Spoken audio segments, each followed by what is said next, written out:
Hello, America, and everywhere else in the world. Welcome back to a brand new episode of Corey Has a Podcast. I'm your host, Corey Easley. And sometimes when I say my last name, it sounds like Easley, like with a Z, but it has an S in it. But I don't really respect the S the same way I respect the Z, you know what I mean? Like, you don't say something is easy, you know? When an artist puts a canvas up on an easel, you don't really say it like an S either. You know, I respect the S at the end of a sentence. I mean, at the end of a word, you know what I mean? Like plural. I respect the S at the beginning, like snake. You know, but in the middle of my name, I don't know, not so much. I don't like that. Eastly. Nope. East is an exception, I suppose. I don't know. But it's been a long time that I've been telling people that that's my name, so I'm not going to change it now. Some people do that. Some people will have the same name for a long time, and then one day, boop, nope, call me this now, and then everybody gets confused. I don't want to do that to people. I have noticed something recently. I did an episode 2 episodes ago called episode 112, Van Helsing, and this episode is named after a movie that I watched years ago, and one of my boys said that movie was ass, and I said, and I laughed actually. I thought that was funny because I enjoyed it, but maybe I just have bad taste. You ever think about somebody, like something you love and everybody is like trashing it? I don't get ashamed. If I like something that a bunch of people think sucked, I'm just like, that's so crazy. So many people hate this. I don't get it. I love it. Maybe I just have really bad taste. And I'm okay with it because I am secure. So I talk to my therapist. I'm one of those people that also talks about how he's in therapy. You know, I kind of hadn't spoken to my therapist for a while. And then I spoke to her recently because I was just feeling overwhelmed. There's a lot of change in my life, and I think it's important that we're able to admit when we need a little bit of help. Because you know what's really annoying? Unloading all your bullshit on your friends all the time. You know, why don't you talk to your therapist so that way, once you get it all off your chest and you get to be around your friends, you can just enjoy your time with your friends. So anyway, I put this episode out called Van Helsing. And it was the best performing episode that I've done in a long time. And when I say performing, I mean like I put these episodes out and fucking 12 people listen to them. And then this one, like 150 people listened to it in one day. And I was like, interesting. 12 is a little bit of an exaggeration, but hey, something around there. Okay, fine, maybe 10. I'm being generous. No, but 150 people listen to this shit. And I was like, what the fuck is it? So maybe it's because I called the episode the title of a movie. You know, so right now I'm going to call it, this episode is called The Godfather. Now, if anybody notices, I named my episodes after maybe one thing that I might have said in the middle of the episode, or something that may have come up, or something vaguely related to something that I talked about in the episode. It'll be like a phrase. It'll be one word. It'll be the title of a movie. Yeah. Occasionally it might be incoherent, but in a coherent way. You know what I mean? So anyway, this episode is called The Godfather now. Okay? This is The Godfather. Hello, welcome to The Godfather. I fucking one time was asked actually to be a godfather. And the funny thing is now it's going to make sense because I was asked to be a godfather. And I remember immediately going, how the fuck do you do this? So apparently you have to show up somewhere and there's a guy and he goes, you're the godfather. Well, basically, I think a priest does it, right? I don't actually know. I just remember not being able to make it. And I didn't necessarily want to do it. I never foresaw myself being anyone's godfather. What's the rules?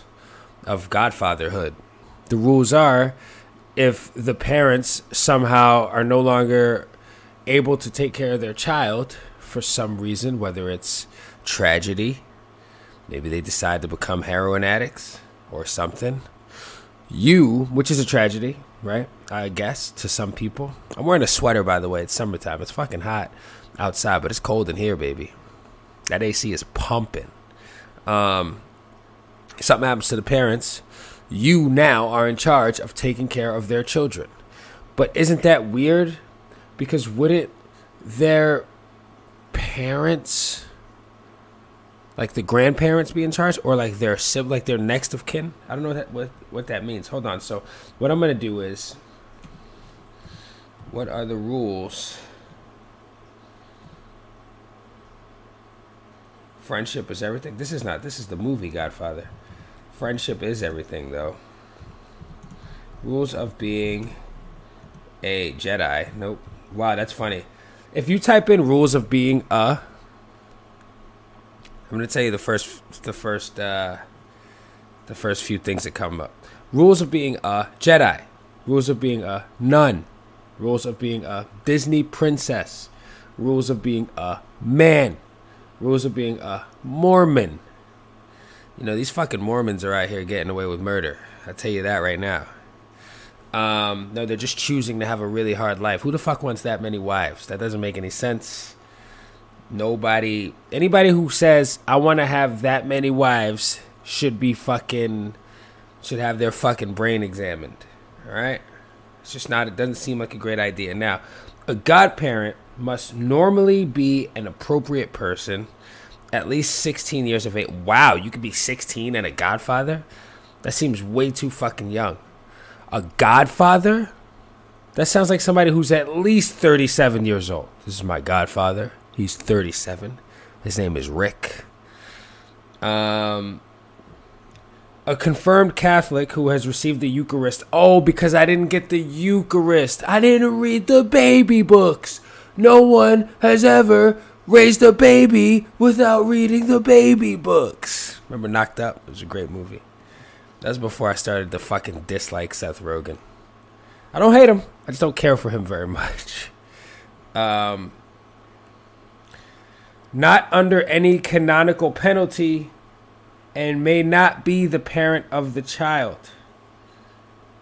Hold on a second. Let me go back. A confirmed Catholic who has received the Eucharist not under any canonical penalty. The fuck does that mean?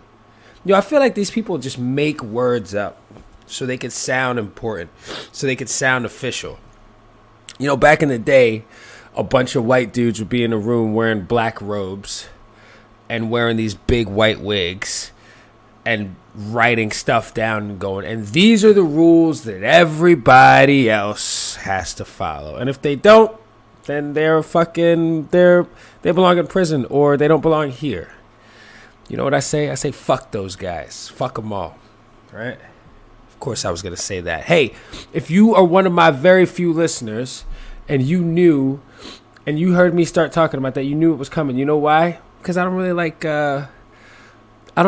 that people had the audacity to make certain rules. And, you know, these are the real rules. Let me tell you Corey's rules. Corey's rules are, hey, mind your fucking business, number one. That's the first rule. The second rule is don't kill nobody. Verbatim. That's the second rule. Don't kill nobody. The third rule, don't steal from nobody. Isn't it funny that the first rule is the most important rule, though? Mind your fucking business. That's the first rule. Yo, I feel like if you mind your business and you don't kill nobody and you don't steal from nobody, you're a good person. That's it.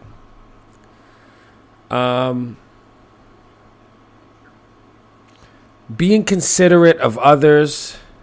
Let's break down the first rule, all right? Let's break it down a little bit. Mind your fucking business. Minding your business doesn't mean I'm just going to keep to myself and fucking have blinders on all the time. Minding your business means respecting other people's privacy, respecting that people don't need to tell you every little detail of their lives. People don't owe you an explanation for shit. People can marry whoever they want, fuck whoever they want. If it's not affecting you, it doesn't matter. People can like what they like, even if you don't like it. Who gives a shit? It's none of your fucking business. You know what I mean? You know when you tell somebody, "Oh, I love Rocky Road ice cream," and they go, "Ugh, Rocky Road is gross." You should be allowed to just straight up kick that person in the fucking balls. Or if it's a woman, you should be able to punch her right in the titty.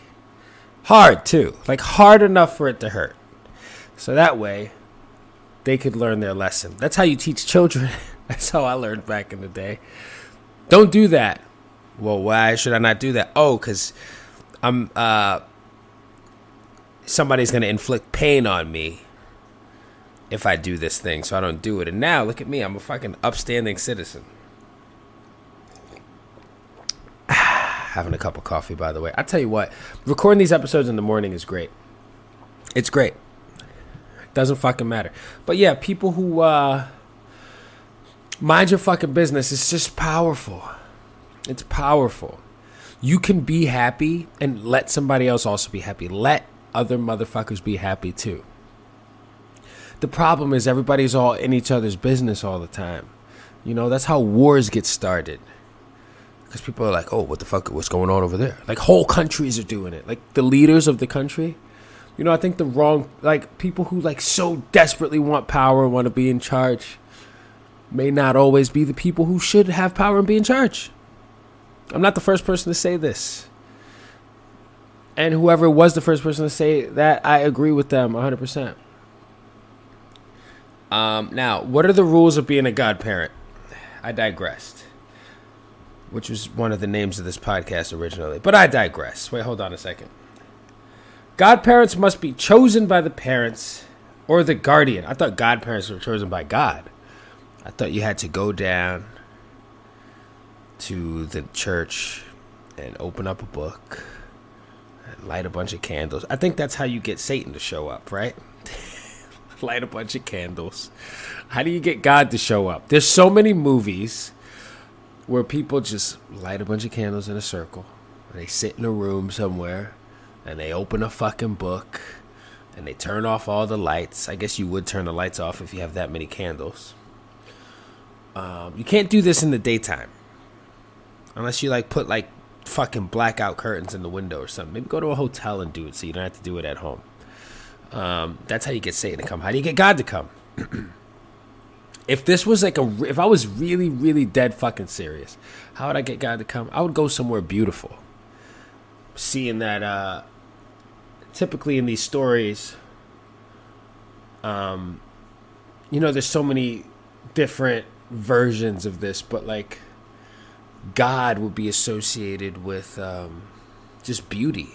I would go somewhere pristine and not ruined by human hands, not filled with litter and people spitting and pissing and shitting all over the place. Speaking of shitting all over the place, I was riding a bike the other day and a bird shit directly on my leg. Perfect timing. I was passing under a telephone, a street light, and bird caught me right on the thigh. Right on the thigh, like it was waiting for me. And I thought, people say, "Oh, that's good luck."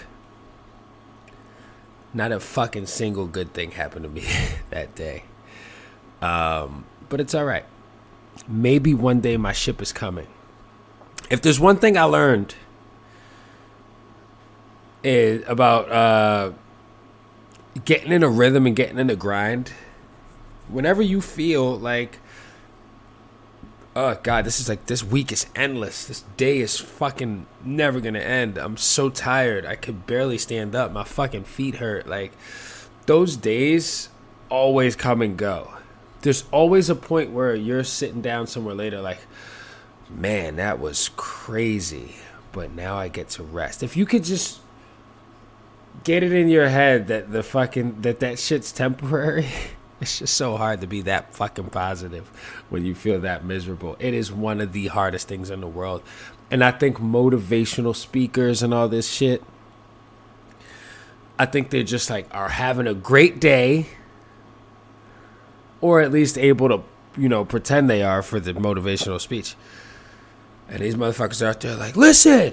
And when this is the thing about a motivational speaker. They'll talk about, and I came from this, and they'll become successful and shit. I don't give a fuck what anybody says, but if I had to guess, even when you're going through a tough time, if you are successful and you have crazy financial stability and generational wealth and shit like that, nothing is really that stressful. The truth of the matter is, we think about money all the time. We think about time all the time. And honestly, I think time is more valuable than money. What do you want to do? Do you want to work a job where you have to work around the fucking clock from the moment your eyes open to the moment you lay down in bed at night to go to sleep, if you even get a fucking chance to? Or do you want to work a job where, you can pay your bills? You're not necessarily rolling in the fucking dough, but you got time to spend with your family, your friends, doing activities that you like to do.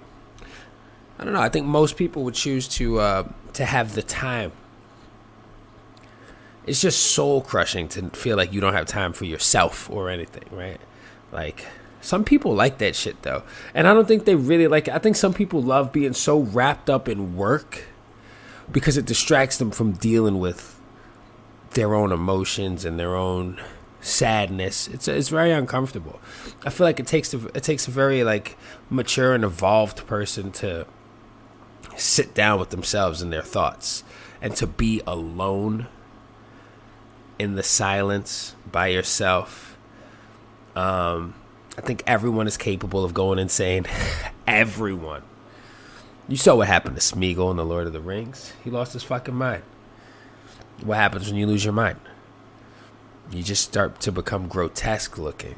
You got like 3 strands of hair hanging off your head. Your teeth all fall out, but you have just enough teeth to still eat something hard occasionally.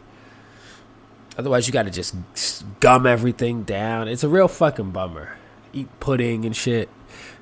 Like, do people really like pudding? Come on. What are godparents supposed to do? And he circles back. Hold on. Traditionally, the role of the godparent is grounded in Christianity. So the Christianity made this shit up.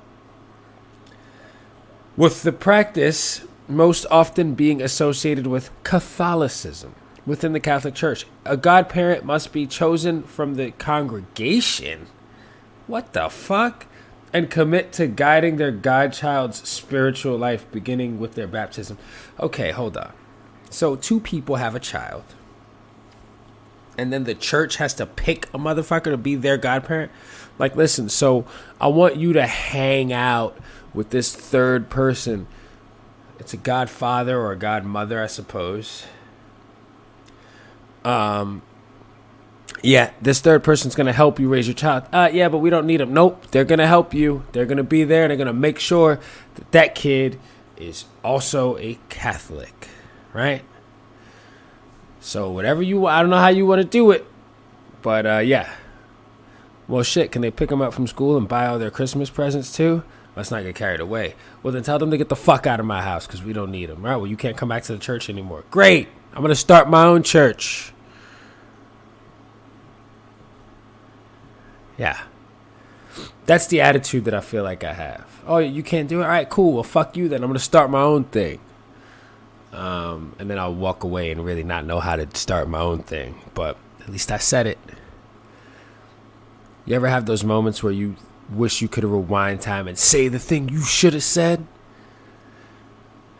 Sometimes it's fun to fantasize about those things. You ever tell a motherfucker off while you're taking a shower? They have a fake argument with somebody. And you see that person and you never have the argument. But it's fun anyway to just practice. I think that's therapeutic. I think people get it twisted. You don't necessarily need to be in therapy. God, this guy's always talking about therapy. I guess therapy is important. But I used to do my own fucking laundry when I was 10 years old. And I would go to the laundromat by myself because it was a couple blocks away from our where we lived. And I would take my own shit and I would be in there and I would have headphones in, listening to music. And I would fold all my own clothes. I was 10, I swear to God. And look at me saying, I swear to God. That means something to people. This used to mean something. And I would fold all my own shit. And I would take time. It would be like a Saturday morning or something after I finished watching my cartoons, whatever. And I used to be like, yo, it's like therapeutic. I didn't really know what that meant, but I felt like I knew what it meant. And I was right. It is therapeutic. Washing the fucking dishes is kind of therapeutic. Doing like little mundane activities is therapeutic. It just kind of like it gives you anything I think that gives you time to think and not be staring at a screen is therapeutic, which is ironic because my therapy and I do video calls. I'm not laying across a fucking Chase in an office while she's holding a notebook, writing scribble scrabble in a notebook while I'm going, yeah, no, my dad just, he would say, I'm coming to pick you up, and I'd be sitting by the window and just waiting for him, and he'd say 7 o'clock, and it would be 7:30, and I'd be sitting by the window, and then I would call him, and he wouldn't answer the phone, and then I would call him again, and he might answer the phone, and it'd be real loud in the background, and he'd be like, I'll be there in like 20 minutes, and then 20 minutes would go by, he wouldn't be there, and then eventually he just wouldn't show up. And my mom would be really angry about it. That really did happen, by the way. I used to think about that a lot, actually. I used to think about that shit all the time. And then you start trying to act tough because I feel like we just learn behavior from watching other motherfuckers. So I'm like, oh, my dad would make promises to me and then lie, or not lie, but not keep his word. I would want to see him, and he would basically tell me to go fuck myself without actually saying it. So fuck him, right? And then you just become angry as fuck, and then you get in your 20s, you go to bars and you get fucking outrageously drunk and start fights with people, hook up with a bunch of chicks because you think you're hot shit all of a sudden. And then you you get a little bit older and you realize that you don't really know how to be a person because you spent all this time being angry and just riding on that emotion. To the point where now I get overwhelmed and I try to make myself angry because I'm so comfortable in that emotion. But now I just, I'm just so fucking mellow now. I just get overwhelmed and I just I let it take me to a different place. I go, you know what? Once you start talking about exactly how you feel, it actually just makes you feel better. And that's why therapy is good.